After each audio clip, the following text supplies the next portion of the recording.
Эх, ежики, ежики, есть иголки, ножики, а за эти ножики срок дают большой. Андрюха, ты тут-то?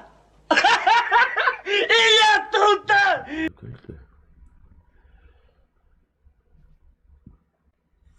Oh my.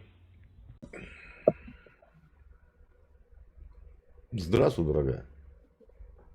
Да привет, мы уже с тобой общались вчера. Да.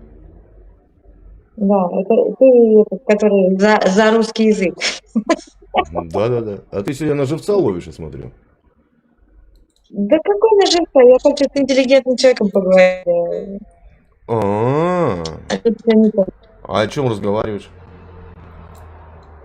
Ну, мы с тобой вчера говорили, но память вообще Ну, у я тебя помню. нет. Ну, за русский язык, да? А да, ну, и понял теперь, я ошибся или нет? Нет. Нет, ну Чего ты тогда так конечно, мы подгорела? поговорим. Подгорела так ты знатно вчера. Я даже не понимаю, о чем ты говоришь. Ну, то не важно. Единственное, что может подгореть, Угу. Рідною мовою. Спілкуюсь. Більш-менш. Можна одне питання? Валяй. 2 плюс 2 помножити на 2 скільки буде? 6. Скільки? 6. О, хоч один русський нахуй. Відповідай мені, хлопчик. На яке питання відповідає цьому відмінок української мови? Не, ну ты индеец, я балдег. І ще раз. На яке питання відповідає сьомий відмінок української мови? І мі...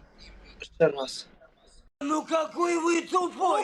На яке питання відповідає сьомий відмінок української мови? Іменник, Відмінок. відмінок. Що-небудь я трехав? Я не розумію. Руською владієш? Ні. Ні-а. Ні-а.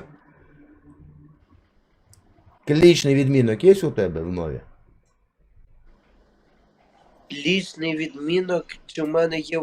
Іди вивчай мову.